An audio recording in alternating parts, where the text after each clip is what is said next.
It's a giant turd, Smarticle podcast or Smarticle show on Instagram.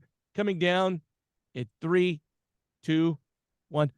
Brandon, I'm going back to the spiritual voice because it is Faith Fridays here on the Smarticle podcast. I know I do love how you lower your voice every time. Make it very peaceful. Sure. I like the spiritual voice. Oh, yeah. Today we're going through a series called Detachment from the Center of Action and Contemplation. Find them at cac.org. Today's lesson is called the spirituality of letting go. Are you ready to let go, Brandon? I am definitely ready to let go, Larry. Let's do this. Let's let go. Here's a quote from our good friend Richard Rohr. In the larger-than-life people I've met, I always find one common denominator. In some sense, they've all died before they died, and thus they're larger than death. Please think about that. At some point, they were led to the edge of their private resources, and that breakdown, which surely felt like dying, led them to a larger life. One more snippet. Each time I learned to let go of what I thought was necessary for my own happiness, I invariably find myself in a larger place, a larger space, a deeper union, and a greater sense of joy. I'm sorry that I can't prove to you that ahead of time. We only know it after the fact.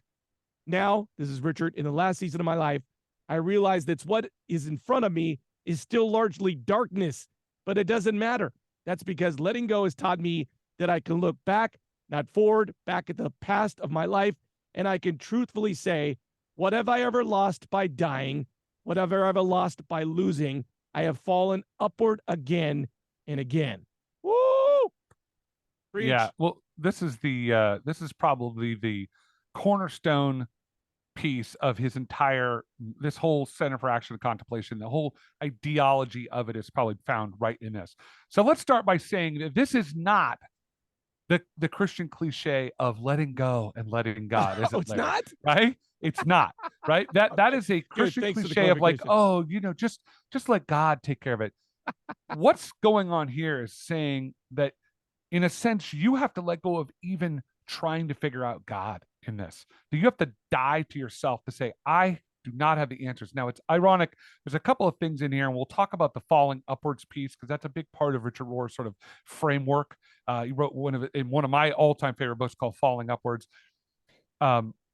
Is this idea of death to self. And I think that when he talks about I wish I'd have known when I was a younger man about this. And he says, but I'm at the end of my life and I'm able to look back and say, in a sense, forgive himself for not being able to do this. And I think that's a big part of it. I think if you're honest with yourself, if you look backwards 20 years, you're a different person than you were 20 years ago. I vividly remember the night you walked into my house and you said, Larry, you're not living in the second half of your life. And I was like, what are you talking about? And you looked at my wife and you said, Karen, you're probably never going to live in the second half of your life. I probably shouldn't have said that. You shouldn't have. But that's the point, right? We spend half of our lives trying to make something of ourselves. And at some point we go, I'm never going to do anything. And then you give it up and you die to it. And that's this. And full disclosure, I honestly think that it's a constant re-examination of that piece. So I remember that night too. And I remember how mad your wife was at me. And she was like, when she was like, what are you talking about? I was like, well, you might have to give up your children. You might have to give up your job. You might have to give up, like, in a sense, that's what we're talking about, is saying, I don't know. I don't have control over everything. Yep. Anything that I put in front of that, in a sense, is idol worship, including your children. Now, moms in particular, it's really hard, but I think that if your wife was on this show right now and she was talking, she would agree with me.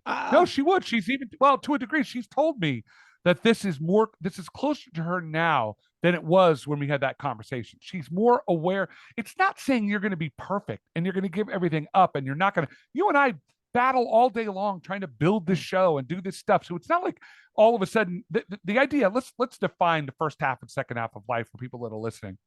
First half of life, Rohr says, is a very, very important. It's like when you get your education, when you get your first job, and you build your ego. You're building your ego. You're building your tower. You're building your family. You're building the things in your life. He says the second half of life is when you tear those things down. Yep. But if you don't go through the first half to teach yourself what is and what is not important, what's real and what's not real, it's almost impossible to get to the second half of life. That's why when you meet people that are young or young-ish, that have that second half of life experience, and they're able to do that.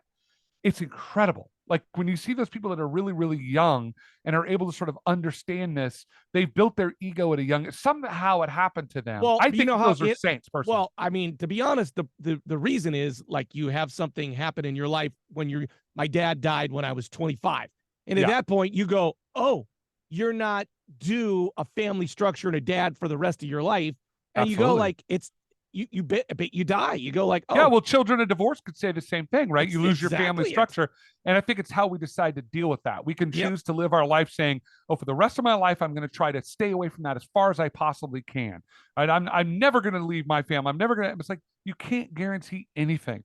The only thing you can do is say, I am going to daily, by the way, this is scriptural. This is not just some wacky thing, although I think lots of evangelicals would lose their mind around this because they say, oh, it's too squishy. I had a friend call it squishy theology. I'm like, no, it's not. Jesus talks about this all the time about a death to self, a death to the idea of, he says, listen, to the rich young rulers, the classic example of falling upwards. He says to the rich young ruler in Mark, in the Gospel of Mark, comes to him and says, Rabbi, I've done everything right. I've followed the rules. I've followed the law. I'm an upright man. And what does Jesus say to him? He says, okay, great. Well done. Now go home and sell everything you have and then come and follow me. And in that moment, the rich young ruler says he can't do it. He cannot give up that part. He cannot die to himself. So we have this perfect model example. By the way, the addendum to that story is a lot of theologians believe that's the actual author who is the rich young ruler, and that later on he becomes truly able to fall upward. So it's never an end piece. I know we're both friends with Pastor Fred Harrell, who was the pastor at your church at City Church San Francisco, is retired. And I read some of his stuff that he puts out, and I know that you have mixed feelings about everything, but he is in the process of trying to figure that out. How do you Yeah. change your Yeah. life? And I really respect that. I respect anybody as imperfect as they are and as imperfect as we all are that are trying desperately to never say, oh, that's it, I'm done, I can't ever change, I can't fix it. No, you can, but you've got to be willing to die to yourself and say, I don't have any of the answers. By the way, literally died too. I think it's Tibet somewhere. I read this study about like it's Tibet or Kathmandu somewhere where they literally think about their death every day. It's in their culture. They think about their death. Well, that's Buddhism, and it's the idea of thinking that I am already dead, so that therefore you can accept it when it comes, type thing. But also, when you think I think about that's Zen that, Buddhism, actually. But anyway, but when you think about that literally, it actually helps you live. Yeah, If you think about you're not guaranteed tomorrow, you live better today. absolutely. And that's, I mean, this is, by the way, this is not rocket science. This has been talked about and talked about and talked about. We constantly hear this. Hollywood loves to throw out these platitudes about this, and then yet they can never live that way because they're so caught up in their egos.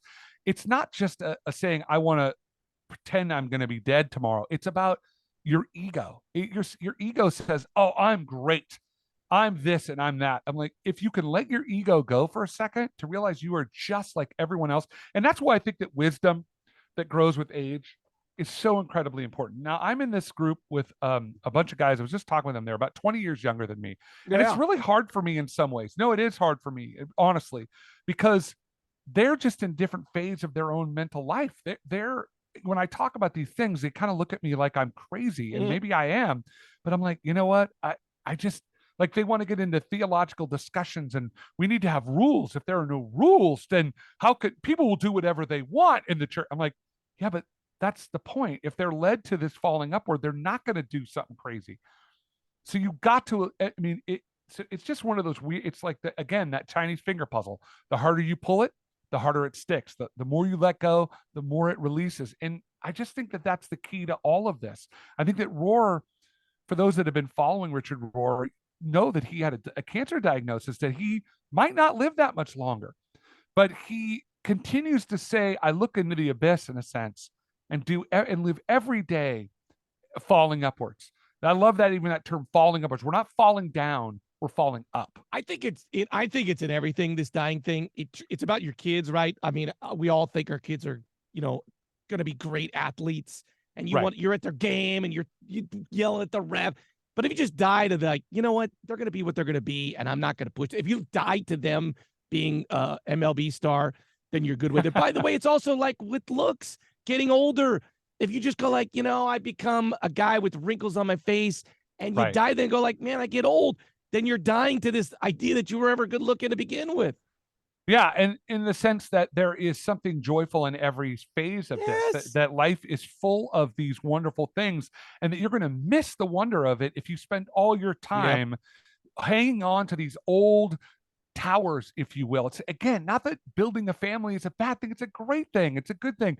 Not that having, a career is a bad thing. It's a great thing. But you got to remember that your career is not you. Your career is just something that maybe you fell into or you were good at because of a genetic lottery, whatever Totally. it is. But that's not what your soul work is about. And that's what this is about. It's about, for lack of a better term, I could just hear all my evangelical friends freaking out when I said it's soul work. Soul work is moving outside of ego work. The soul is, you have no control over your soul. You can only allow God to work within that. So you've got to open it up to allow God to do the work. It's that simple. And I can just hear people listening to this going, "Whoa, these two nut jobs."